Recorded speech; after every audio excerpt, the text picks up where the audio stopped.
നമസ്കാരം. ഇപ്പോൾ കിട്ടിയതിലേക്ക് എല്ലാ പ്രേക്ഷകർക്കും സ്വാഗതം. ഞാൻ ക്രിസ്റ്റീന ചെറിയാൻ. എന്നോടൊപ്പം കേൾവി പരിമിതരെ സഹായിക്കാനായി സോന ജെറിയുണ്ട്. നോക്കാം ഇപ്പോൾ കിട്ടിയ വിശദമായ റിപ്പോർട്ടുകൾ.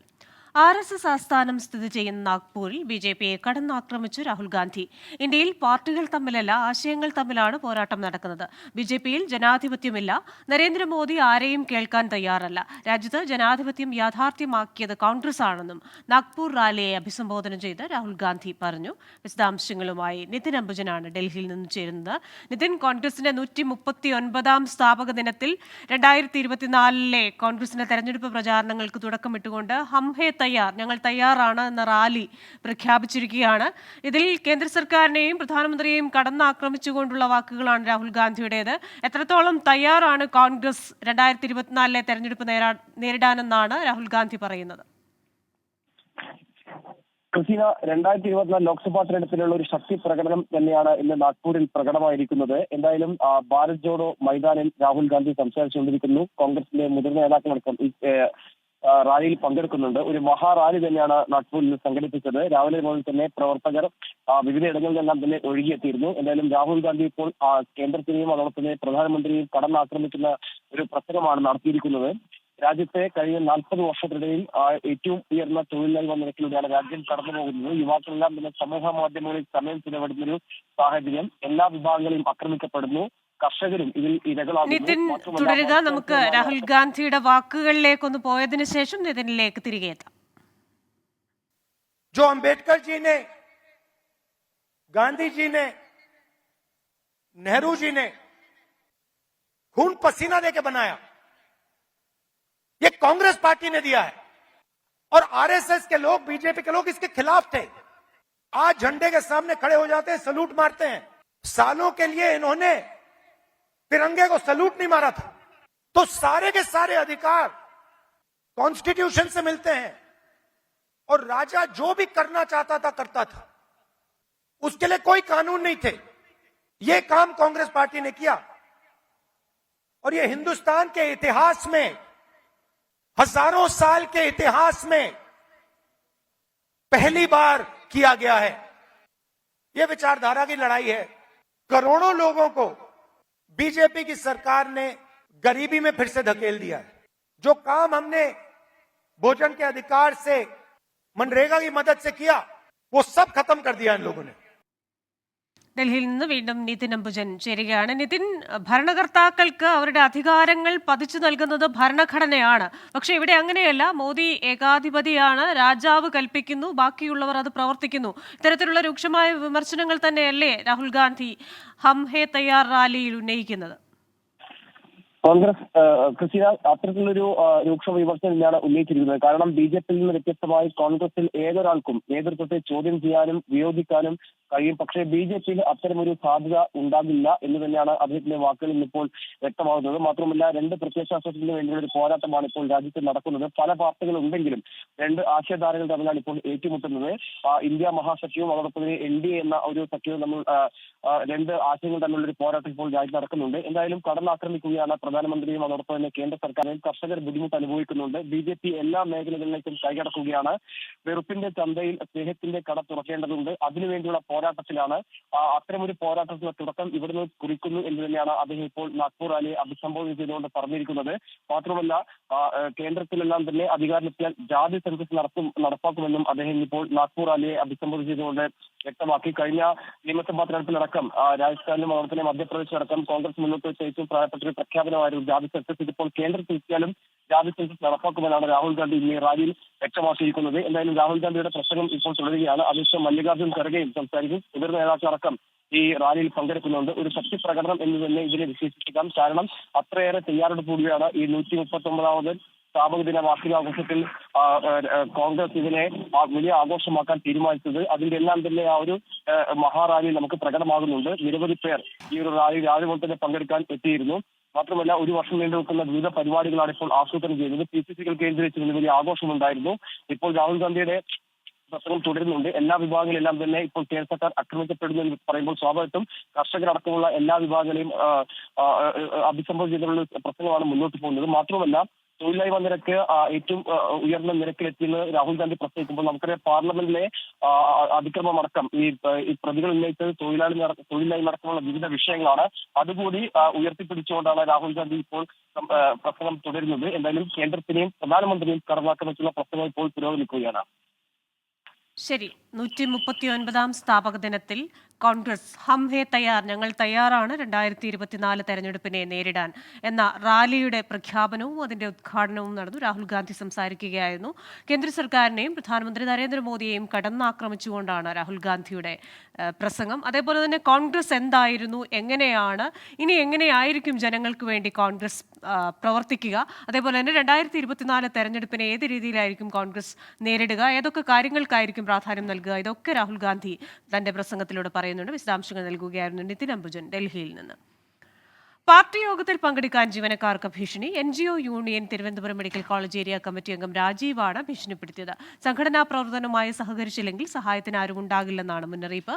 നഴ്സിംഗ് അസിസ്റ്റന്റ് ഗ്രേഡ് 2 അറ്റൻഡർ ജീവനക്കാരെയാണ് ഭീഷണിപ്പെടുത്തിയത്. വിവരങ്ങളുമായി MG പ്രതീഷ് ചേരുകയാണ് തിരുവനന്തപുരത്ത് നിന്ന്. പ്രതീഷ്, ഈ സംഘടനാ പ്രവർത്തനങ്ങളുമായി ചേർന്ന് നിന്നില്ലെങ്കിൽ അനുഭവിക്കും എന്ന് തന്നെ ഒരു ഭീഷണിയുടെ സ്വരം, എന്തൊക്കെയാണ് ഇയാൾ പറയുന്നത്? അത്തരത്തിലൊരു ഭീഷണിയായി തന്നെ നമുക്കിത് വരും. തിരുവനന്തപുരം മെഡിക്കൽ കോളേജിലെ ആരോഗ്യ പ്രവർത്തകരെയാണ് ഇപ്പോൾ ഭീഷണിപ്പെടുത്തിയിരിക്കുന്നത്. NGO union Thiruvananthapuram medical college area committee അംഗം രാജീവിന്റെ ശബ്ദ സന്ദേശമാണ് ഇപ്പോൾ കേട്ടത്. ഇതിൽ പ്രധാനമായും പറയുന്നത് പാർട്ടി യോഗത്തിൽ പങ്കെടുത്തില്ലെങ്കിൽ ജീവനക്കാർ അല്ലെങ്കിൽ അവിടെ ജോലി ചെയ്യുന്ന ഉദ്യോഗസ്ഥർ അടക്കം അനുഭവിക്കുമെന്നതാണ് ഈ ഭീഷണി സന്ദേശത്തിലുള്ളത്. ഈ കഴിഞ്ഞ ആഴ്ചയായിരുന്നു NGO യൂണിയൻ ഏരിയ കമ്മിറ്റിയുടെ ജനറൽ ബോഡി യോഗം ചേർന്നത്. എന്നാൽ ഈ യോഗം ചേരുന്ന ഘട്ടത്തിൽ നിരവധി ആളുകൾ എത്തിയിരുന്നില്ല. ഈ ജോലി ചെയ്യുന്ന ആളുകളാണ് എത്താതിരുന്നത്. ഇതിനെ തുടർന്നാണ് ഈ വാട്സപ്പിൽ ഒരു ഭീഷണി സന്ദേശം അല്ലെങ്കിൽ തുടരാം. നമുക്ക് രാജീവ്, ഈ NGO യൂണിയന്റെ പ്രതിനിധി രാജീവിന്റെ ശബ്ദം ഒന്ന് കേൾക്കാം. എന്താണ് ഇയാൾ പറഞ്ഞതെന്ന് പ്രേക്ഷകരൊന്ന് കേട്ടതിന് ശേഷം പ്രതീക്ഷിലേക്ക് തിരികെ വരാം. ഇന്ന് ആ ജനറൽ ബോഡിയിൽ ആ പാർട്ടി പറഞ്ഞ അല്ലെങ്കിൽ സംഘടന പറഞ്ഞ ജനറൽ ബോഡി പങ്കെടുത്ത എത്ര പേരുണ്ടെന്ന് എല്ലാവരും ഒന്ന് മാനസികമായിട്ട് ആലോചിക്കുക. നിങ്ങൾക്ക് ഇപ്പോഴത്തെ ആരെങ്കിലും എന്തെങ്കിലുമൊക്കെ പറഞ്ഞു തന്നിട്ടാണോ അല്ലെങ്കിൽ എന്തെങ്കിലും സംഭവം ഒന്നും എനിക്കറിയില്ല. ഇന്ന് ഇന്നല്ല, കുറേ ദിവസങ്ങളായിട്ട്, കുറേ നാളായിട്ട് ഈ പരിപാടിയിലോ പാർട്ടിയിലെ സംബന്ധമായിട്ടോ യൂണിയൻ്റെ കാര്യത്തിൽ ഒരാളും, ഞങ്ങളൊക്കെ ആയിട്ട് വലിയ ആൾക്കാരായെന്ന് തോന്നലിലാണ് പോകുന്നതെങ്കിൽ അനുഭവിക്കാൻ പോകുന്നേ ഉള്ളൂ. ഞാൻ വ്യക്തമായിട്ട് പറയുന്നു, അനുഭവം വരുമ്പോൾ അവിടെ ഇവിടെ നടന്ന് അങ്ങോട്ടും ഇങ്ങോട്ടും കൈകാലിട്ടടിച്ചിട്ടോ അയ്യോ കൂട്ടിയിട്ടോ കാര്യമൊന്നുമില്ല. നല്ല പണി കിട്ടും. പണി കിട്ടുന്നതെന്ന് പറഞ്ഞത് നിസ്സാരമായിരിക്കത്തില്ല. അത് എന്തായാലും തീരുമാനം എന്തായാലും യൂണിയനിൽ ഉണ്ടാവും. അപ്പോൾ കിടന്ന് അങ്ങോട്ടും കരഞ്ഞിട്ട് കാര്യമില്ല. MG പ്രതീഷ് തുടരുകയാണ്. പ്രതീക്ഷ, ഇത് അനുഭവിക്കുമെന്നുള്ളൊരു ഭീഷണിയിൽ ഒതുങ്ങുന്നില്ല, നല്ല പണി കിട്ടുമെന്ന് തന്നെയാണല്ലോ പറഞ്ഞു വെക്കുന്നത്. ക്രിസ്റ്റീന, തീർച്ചയായും. കാരണം അത്തരമൊരു ഭീഷണി തന്നെയാണ് NGO യൂണിയൻ ഭാരവാഹിയുടെ ഭാഗത്ത് നിന്ന് ഉണ്ടായിരിക്കുന്നത്. NGO union Thiruvananthapuram medical college area committee അംഗം രാജീവാണ് ഇത്തരത്തിൽ വാട്സപ്പിൽ ഒരു സന്ദേശം അയച്ചിരിക്കുന്നത്. നേരത്തെ സൂചിപ്പിച്ചതുപോലെ തന്നെ കഴിഞ്ഞ ആഴ്ചയാണ് NGO ഏരിയ കമ്മിറ്റിയുടെ ജനറൽ ബോഡി യോഗം നടന്നത്. പക്ഷേ ഈ യോഗത്തിൽ കൂടുതൽ ജീവനക്കാരടക്കം എത്തിയിരുന്നില്ല. ഇതിന് പിന്നാലെയാണ് ഈ വാട്സപ്പിൽ ഒരു ഭീഷണി സന്ദേശം എത്തിയിരിക്കുന്നത്. ഇതിൽ പ്രധാനമായും പറയുന്നത് പാർട്ടി യോഗത്തിൽ പങ്കെടുത്തില്ലെങ്കിൽ അനുഭവിക്കും. ഇതാണ് പ്രധാനപ്പെട്ട ഒരു മുന്നറിയിപ്പ്. യൂണിയനുകളുമായി സഹകരിക്കാതെ വലിയ ആളായി പോയെന്ന് കരുതിയാൽ അനുഭവിക്കുമെന്നും കൃത്യമായി തന്നെ ഇതിൽ മുന്നറിയിപ്പായി പറയുന്നുണ്ട്. അനുഭവം വരുമ്പോൾ കൈകാലിട്ടടിച്ചിട്ട് കാര്യമില്ല, യൂണിയനിൽ നിന്ന് നല്ല പണി കിട്ടുമെന്നും ഇദ്ദേഹം പറയുന്നുണ്ട്.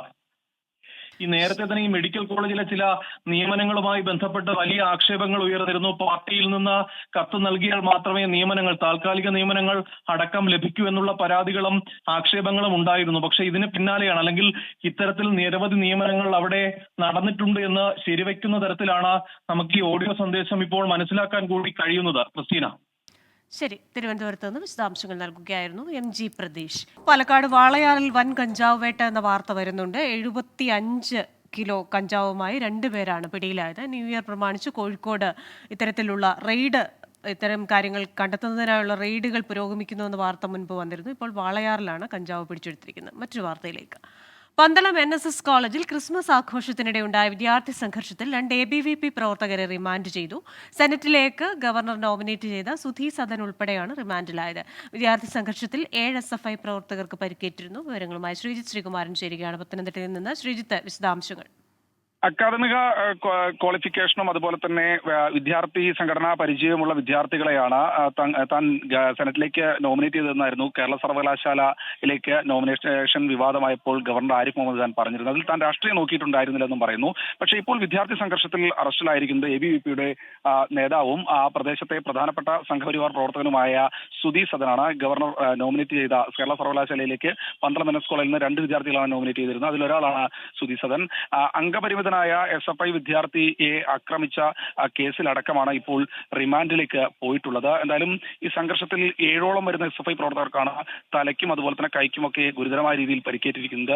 വധശ്രമത്തിനടക്കമാണ് പോലീസ് സംഭവത്തിൽ കേസെടുത്തിരിക്കുന്നത്. എന്തായാലും 2 പേർ റിമാൻഡിലായിട്ടുണ്ട്. വിഷ്ണു എന്ന ആളാണ് പ്രധാനപ്പെട്ട പ്രതി. ഇയാളും അവിടുത്തെ വിദ്യാർത്ഥിയാണ്. ഇനി മറ്റു പ്രതികളെ കുറിച്ച് കൂടുതൽ വിവരങ്ങൾ പോലീസിന് ലഭിച്ചു എന്നാണ് ഏറ്റവും ഒടുവിൽ മനസ്സിലാക്കുന്നത്. വരും ദിവസങ്ങളിൽ കൂടുതൽ അറസ്റ്റ് ഉണ്ടാകുമെന്നും പറയുന്നു. എന്തായാലും ഗവർണർ കേരള സർവകലാശാലയിലേക്ക് നോമിനേറ്റ് ചെയ്ത ABVP പ്രതിനിധി ഇത്തരത്തിൽ വിദ്യാർത്ഥി സംഘർഷത്തിൽ അറസ്റ്റിലായത് സമൂഹ മാധ്യമങ്ങളിൽ വലിയ തോതിൽ പ്രചരണ ആയുധമാക്കുകയാണ് SFI. ശരി, പത്തനംതിട്ടയിൽ നിന്ന് വിശദാംശങ്ങൾ നൽകുകയായിരുന്നു ശ്രീജിത്ത് ശ്രീകുമാരൻ. കോഴിക്കോട് കൊടുവള്ളിയിൽ തിന്നറുമായി വന്ന ലോറി മറിഞ്ഞ അപകടം. തിന്നർ റോഡിൽ പരന്ന് ഒഴുകുന്നു. റോഡിൽ ഒരു വരിയിലൂടെയാണ് ഇപ്പോൾ വാഹനങ്ങൾ കടത്തിവിടുന്നത്. വിവരങ്ങളുമായി വീണ്ടും ഷഹദ് റഹ്മാനാണ് ചേരുന്നത് കോഴിക്കോട് നിന്ന്. ഷഹദ്, ഈ റോഡിൽ ഇപ്പോൾ ഗതാഗത തടസ്സമുണ്ടോ? എന്താണ് ഏറ്റവും പുതിയ വിവരം? നിലവിലെ സാഹചര്യത്തിൽ ചെറിയ രീതിയിലുള്ള ഗതാഗത പ്രശ്നങ്ങൾ മാത്രമേ ഉള്ളൂ. കാരണം ഒരു ഭാഗത്തുകൂടി വാഹനങ്ങൾ കടത്തിവിടുന്നുണ്ട്. ഏകദേശം 3:30 കൂടിയിട്ടാണ് ഇത്തരത്തിൽ ഈ അപകടം സംഭവിക്കുന്നത്. വലിയ ലോറിയാണ്. ഈ ലോറിയിൽ നിന്നും ഈ ടിന്നർ റോഡിലേക്ക് പരന്നൊഴുകുകയും ചെയ്യുന്നുണ്ട്. ഫയർഫോഴ്സും അതുപോലെ തന്നെ പോലീസും നാട്ടുകാരും എല്ലാവരുടെയും ശ്രമത്താൽ ഇപ്പോൾ ഇവിടെ നിന്നും ഈ ലോറി എടുത്തു മാറ്റാനുള്ള ശ്രമം നടക്കുന്നുണ്ട്. ഒപ്പം തന്നെ ഈ വാഹനം ഒരു ഭാഗത്തുകൂടി കടത്തിവിടുകയും ചെയ്യുന്നുണ്ട്. ക്രെയിൻ കൊണ്ടുവന്നാണ് ഈ ലോറി ഉയർത്താൻ ശ്രമിക്കുന്നത്. ആ ശ്രമം ഇപ്പോഴും തുടരുകയാണ്. അല്പസമയത്തിനകം ഇത് പൊക്കി സുരക്ഷിത സ്ഥാനത്തേക്ക് ഈ വാഹനം മാറ്റിയതിനു ശേഷം ഗതാഗതം പുനഃസ്ഥാപിക്കാൻ ആകും എന്നുള്ളതാണ് പ്രതീക്ഷിക്കുന്നത്. ആർക്കും കാര്യമായിട്ട് ഈ പരിക്കോ അല്ലെങ്കിൽ മറ്റ് അനിഷ്ട സംഭവങ്ങളോ ഒന്നും തന്നെ ഉണ്ടായിട്ടില്ല. നാട്ടുകാരുടെയും ഫയർഫോഴ്സിന്റെയും പോലീസിന്റെയും കൃത്യസമയത്തുള്ള ഇടപെടൽ വലിയ രീതിയിൽ ഗുണം ചെയ്തു എന്ന് വേണം പറയാൻ. ക്രിസ്റ്റീന, ശരി. തിന്നറുമായി വന്ന ലോറി മറിഞ്ഞ അപകടം, ഗതാഗത തടസ്സമുണ്ടായിട്ടുണ്ട്. വിശദാംശങ്ങൾ നൽകിയത് ഷഹദ് റഹ്മാനാണ് കോഴിക്കോട് നിന്ന്. പാലക്കാട് വാളയാറിൽ വൻ കഞ്ചാവ് വേട്ട. 75 കിലോ കഞ്ചാവുമായി 2 പേർ പിടിയിലായി. ആന്ധ്രാപ്രദേശിൽ നിന്നാണ് കഞ്ചാവ് എത്തിച്ചത്. കാറിലെ പ്രത്യേക അറയിൽ ഒളിപ്പിച്ചായിരുന്നു ലഹരിക്കടത്ത്. വിശദാംശങ്ങളുമായി നിഖിൽ പ്രമേശാണ് ചേരുന്നത് പാലക്കാട് നിന്ന്. നിഖിൽ, ന്യൂ ഇയർ അടുത്ത് വരികയാണ്. അതുമായി ബന്ധപ്പെട്ട് ലഹരി പല രൂപത്തിൽ സംസ്ഥാനത്തേക്ക് വരാൻ സാധ്യതയുണ്ടെന്ന മുന്നറിയിപ്പുകളൊക്കെ ഉണ്ടായിരുന്നു. കോഴിക്കോടൊക്കെ അതുമായി ബന്ധപ്പെട്ട പരിശോധനകളും നടക്കുന്നുണ്ടായിരുന്നു. ഇപ്പോൾ 75 കിലോ കഞ്ചാവാണ് വാളയാറിൽ പിടിച്ചിരിക്കുന്നത്. വിവരങ്ങൾ. ക്രിസ്ത്യന സൂചിപ്പിച്ചതുപോലെ തന്നെ പുതുവത്സരത്തോടനുബന്ധിച്ച് വിവിധ ഇടങ്ങളിൽ ഇത്തരത്തിലുള്ള പാർട്ടികളും മറ്റും സംഘടിപ്പിക്കാൻ ഇതര സംസ്ഥാനങ്ങളിൽ നിന്നടക്കം കേരളത്തിലേക്ക് ലഹരി വസ്തുക്കൾ ഒഴുകാൻ സാധ്യതയുണ്ട്. എക്സൈസിന് നേരത്തെ തന്നെ വിവരം ലഭിച്ചിരുന്നു. ഇതിന്റെ പശ്ചാത്തലത്തിലാണ് അതിർത്തികളിലെല്ലാം തന്നെ പരിശോധനകൾ കർശനമാക്കിയിരുന്നതും. അങ്ങനെ പാലക്കാട് കേന്ദ്രീകരിച്ച് വിൽപ്പന നടത്താൻ എത്തിച്ചു എന്ന് കരുതപ്പെടുന്ന കഞ്ചാവാണ് ഇപ്പോൾ പിടികൂടുന്ന സാഹചര്യം ഉണ്ടായിട്ടുള്ളത്. വാളയാർ പോലീസും ജില്ലാ ലഹരി വിരുദ്ധ സ്ക്വാഡും ചേർന്നാണ് പ്രതികളെ പിടികൂടിയത്. ആന്ധ്രാപ്രദേശിൽ നിന്ന് കൊണ്ടുവരികയായിരുന്ന 75 കിലോ കഞ്ചാവുമായാണ് 2 പേർ പിടിയിലാകുന്ന സാഹചര്യം ഉണ്ടായിട്ടുള്ളത്. പാലക്കാട് മുതലമട സ്വദേശി ഇർഷാദ്, അഗളി താവളം സ്വദേശി സുരേഷ് കുമാർ എന്നിവരാണ് പിടിയിലായത്. ഈ കാറിന്റെ ഡിക്കിയിലും സീറ്റിലും പ്രത്യേക അറയുണ്ടാക്കി അതിനുള്ളിൽ ഒളിപ്പിച്ചായിരുന്നു ഇവർ ഈ കഞ്ചാവ് കടത്തിയിരുന്നത്. എക്സൈസിന് സംശയം തോന്നിയതിനെ തുടർന്ന് ഇവരുടെ വാഹനം വിശദമായി പരിശോധിച്ചപ്പോഴാണ് ഇവർക്ക് കണ്ടെത്താൻ വേണ്ടി കഴിഞ്ഞത്. സമാനമായ തരത്തിൽ ഇവർക്ക് ആരാണ് ഈ ലഹരി വസ്തുക്കൾ നൽകുന്നത്, ആർക്ക് നൽകാൻ വേണ്ടിയാണ് ഇവിടേക്ക് എത്തിക്കുന്നത് തുടങ്ങിയ കാര്യങ്ങൾ എക്സൈസ് പ്രതികളിൽ നിന്ന് ചോദിച്ച് മനസ്സിലാക്കുകയാണ്. വരും ദിവസങ്ങളിലും സമാനമായ രീതിയിലുള്ള പരിശോധനകൾ തുടരുമെന്നാണ് എക്സൈസ് വകുപ്പ് അറിയിക്കുന്നത്. കൃഷ്ണ, ശരി. പാലക്കാട് വാളയാറിൽ വൻ കഞ്ചാവ് വേട്ട. 2 പേരിൽ നിന്ന് 75 കിലോ കഞ്ചാവാണ് കണ്ടെടുത്തത്. തമിഴ്നാടനും DMDK സ്ഥാപക പ്രസിഡന്റുമായ വിജയകാന്ത് അന്തരിച്ചു. 71 വയസ്സായിരുന്നു. കോവിഡ് ബാധിച്ച് ചികിത്സയിലിരിക്കെ ചെന്നൈയിലായിരുന്നു അന്ത്യം. പുരേഴ്ചി കല്ലൈറ്റ്നർ എന്നായിരുന്നു ആരാധകർക്കിടയിൽ അദ്ദേഹം അറിയപ്പെട്ടിരുന്നത്. 154ഓളം സിനിമകളിൽ വേഷമിട്ടു. 1979 പുറത്തിറങ്ങിയ ഇനിക്കും ഇളമൈ ആയിരുന്നു ആദ്യ ചിത്രം. വിജയകാന്തിന്റെ സംസ്കാരം പാർട്ടി ആസ്ഥാനത്ത് നാളെ നടക്കും. വൈകിട്ട് 4:30 ചെന്നൈയിൽ ഔദ്യോഗിക ബഹുമതികളോടെയാണ് സംസ്കാരം. വിവരങ്ങളുമായി മനേഷ് മൂർത്തിയാണ് ഇതുമായി ബന്ധപ്പെട്ട റിപ്പോർട്ട് തയ്യാറാക്കിയത്. ആ റിപ്പോർട്ടിലേക്ക്. ഓരോ നിമിഷം കഴിയുന്തോറും ഇവിടേക്ക് ഈ DMDK ആസ്ഥാനത്തേക്ക് ഒഴുകിയെത്തുന്ന സാധാരണക്കാരായിട്ടുള്ള അദ്ദേഹത്തിന്റെ അണികൾ, അദ്ദേഹത്തിന്റെ പാർട്ടി പ്രവർത്തകർ, അദ്ദേഹത്തിന്റെ ആരാധകർ, അങ്ങനെ നിരവധിയായിട്ടുള്ള ആളുകൾ സംസ്ഥാനത്തിന്റെ വിവിധ മേഖലകളിൽ നിന്ന്, വിവിധ ജില്ലകളിൽ നിന്നൊക്കെ ഇവിടേക്ക് ഒഴുകിയെത്തുന്ന ഒരു കാഴ്ച തന്നെയാണ് നമുക്ക് ഇപ്പോഴും കാണാൻ സാധിക്കുന്നത്. നാളെ വൈകുന്നേരം 4:45 അദ്ദേഹത്തിന്റെ സംസ്കാര ചടങ്ങുകൾ നടക്കുക.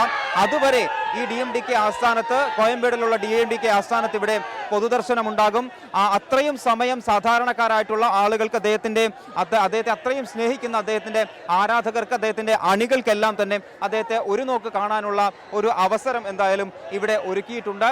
അതിനുള്ള ക്രമീകരണങ്ങളെല്ലാം തന്നെ പോലീസ് പൂർത്തീകരിച്ചിരിക്കുന്നു. പക്ഷേ പലപ്പോഴും നിയന്ത്രിക്കാൻ സാധിക്കാത്ത തരത്തിലാണ് ഇവിടുത്തെ ഒരു തിരക്കെന്ന് പറയുന്നത്. കാരണം അത്രയധികം ആളുകൾ എത്തിച്ചേരുന്നുണ്ട്. നമ്മൾ ഇപ്പോൾ കാണുന്നത് ഇത് കഴിഞ്ഞ കുറെ മണിക്കൂറുകളായി ഇവിടെ ആളുകൾ ഇതിനകത്തേക്ക്, ഹാളിനകത്തേക്ക് കയറാൻ വേണ്ടി, ഓഫീസിനകത്തേക്ക് കയറാൻ വേണ്ടി നിൽക്കുന്ന ആളുകളാണ്. അതിനകത്ത് സമാനമായ രീതിയിൽ ഇപ്പോൾ ആ ഹാളിനകം നിറഞ്ഞു കവിഞ്ഞിരിക്കുന്നു എന്നുള്ളതാണ് മറ്റൊരു പ്രധാനപ്പെട്ട കാര്യം. അപ്പോൾ അവിടെ നിന്ന് ആളുകൾ ഒഴിയുന്ന മുറയ്ക്കാണ് ഇവിടെ നിന്നും ആളുകളെ അകത്തേക്ക് കയറ്റി വിടുന്നത്. അത്തരത്തിലുള്ള ക്രമീകരണങ്ങൾ എന്തായാലും പൂർത്തീകരിച്ചിരിക്കുന്നു.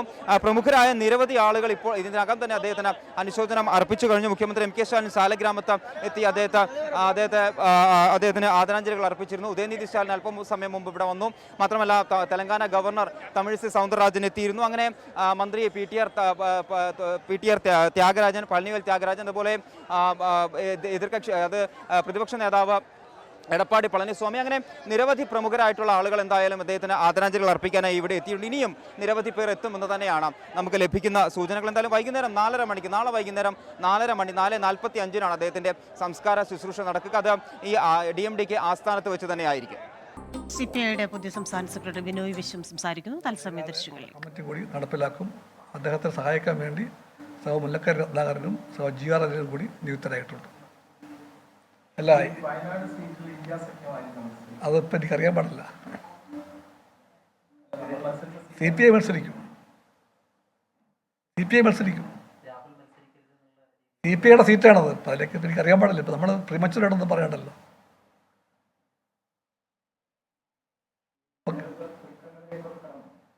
വളരെ വളരെ വളരെ കടന്നിരിക്കുന്നു. പൂർത്തിയാകുന്നല്ല, പക്ഷേ ടു ഗ്രേറ്റ് എക്സ്റ്റെൻറ്റ് അത് ചെയ്ത് കഴിച്ചിട്ടുണ്ട്. എല്ലാ സ്ഥലങ്ങളിലും സബ് കമ്മിറ്റികൾ കൂടിക്കഴിഞ്ഞു. താഴെ വരെയുള്ള കമ്മിറ്റികളായിട്ടുണ്ട്. ഇനിയും നിങ്ങളതിനെ വീണ്ടും റിവ്യൂ ചെയ്യാൻ പോകുന്നുണ്ട്. എല്ലാ തരത്തിലും ഞങ്ങൾ എഴുതിക്കൊണ്ടിരിക്കുകയാണ്. ഇതൊരു വലിയ രാഷ്ട്രീയ പോരാട്ടമാണ്, കൊച്ചു കാര്യമല്ല. ഇന്ത്യയുടെ ഭാവിയാണ് പ്രശ്നം. അത് കണ്ടുകൊണ്ട് ഞങ്ങൾ LDFൻ്റെ എല്ലാ ശേഷിയും സമാഹരിക്കും. അതിൽ കമ്മ്യൂണിസ്റ്റ് പാർട്ടി ഒരു പങ്കുവഹിക്കും. ഇല്ല, ശരിയപ്പോൾ ലായി ആയി പിന്നെ പറയാം. എല്ലാം നോക്കണം. ഇപ്പോൾ നമ്മൾ സമയം കിട്ടുമല്ലോ നമുക്ക്. ശരിയപ്പോൾ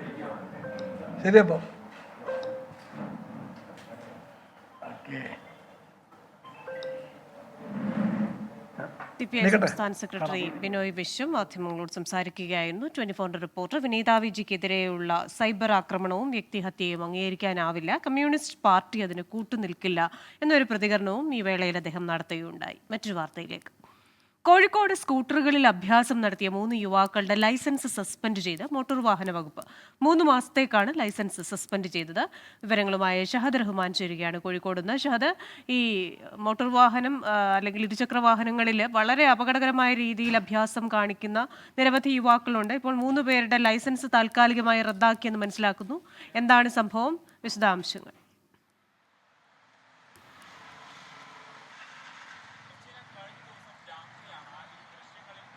ആസ്പദമായ സംഭവം നടക്കുന്നത്. കോഴിക്കോട് കൈരളി തിയേറ്ററിൽ നിന്നും സിനിമ കണ്ടിറങ്ങിയ 3 യുവാക്കളാണ് ഇത്തരത്തിൽ ബൈക്കിൽ അഭ്യാസ പ്രകടനം നടത്തുന്നത്. ഞാൻ ഇപ്പോൾ നിൽക്കുന്ന ഈ സരോവരത്തുള്ള ഈ റോഡിൽ വെച്ചിട്ടാണ് ഇത്തരത്തിൽ ഈ യുവാക്കൾ ഇത്തരത്തിൽ ഈ അഭ്യാസ പ്രകടനം നടത്തുന്ന ദൃശ്യങ്ങൾ അവർ തന്നെ ഷൂട്ട് ചെയ്യുകയും പിന്നീട് അത് സമൂഹ മാധ്യമങ്ങളിൽ പങ്കുവെക്കുകയും ചെയ്തിട്ടുണ്ടായിരുന്നത്. ഇത് മോട്ടോർ വാഹന വകുപ്പിന്റെ ശ്രദ്ധയിൽപ്പെടുകയും തുടർന്ന് ഈ യുവാക്കളെ വിളിച്ചു വരുത്തുകയും ചെയ്യുകയായിരുന്നു. തുടർന്നാണ് ഇത്തരത്തിൽ ലൈസൻസ് സസ്പെൻഡ് ചെയ്യുന്ന നടപടികളിലേക്ക് മോട്ടോർ വാഹന വകുപ്പ് കടന്നിട്ടുണ്ടായിരുന്നത്. 3 മാസത്തേക്കാണ് ഇവരുടെ ലൈസൻസ് സസ്പെൻഡ് ചെയ്തിട്ടുള്ളത്. മുഹമ്മദ് റിസ്വാൻ, അതുപോലെ ഋതിക് എസ്, വിജയ് എന്നിവരുടെ ലൈസൻസ് ആണ് 3 മാസത്തേക്ക് സസ്പെൻഡ് ചെയ്തത്. ഇതിൽ മുഹമ്മദ് റിസ്വാന്റെ സോഷ്യൽ മീഡിയ അക്കൗണ്ടിലാണ് ഈ വീഡിയോ പങ്കുവച്ചിട്ടുണ്ടായിരുന്നത്. ഇതാണ് മോട്ടോർ വാഹന വകുപ്പ് കണ്ടിട്ടുണ്ടായിരുന്നത്.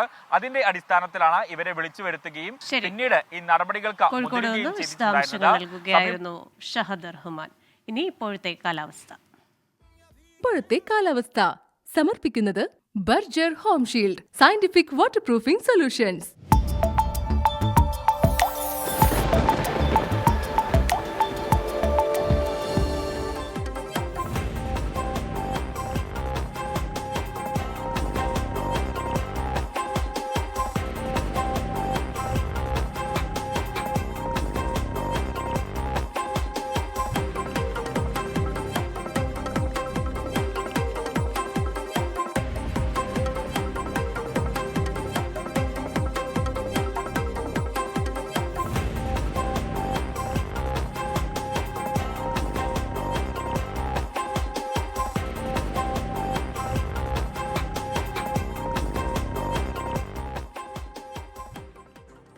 ഇപ്പോൾ കിട്ടിയത് പൂർണ്ണമാവുകയാണ്.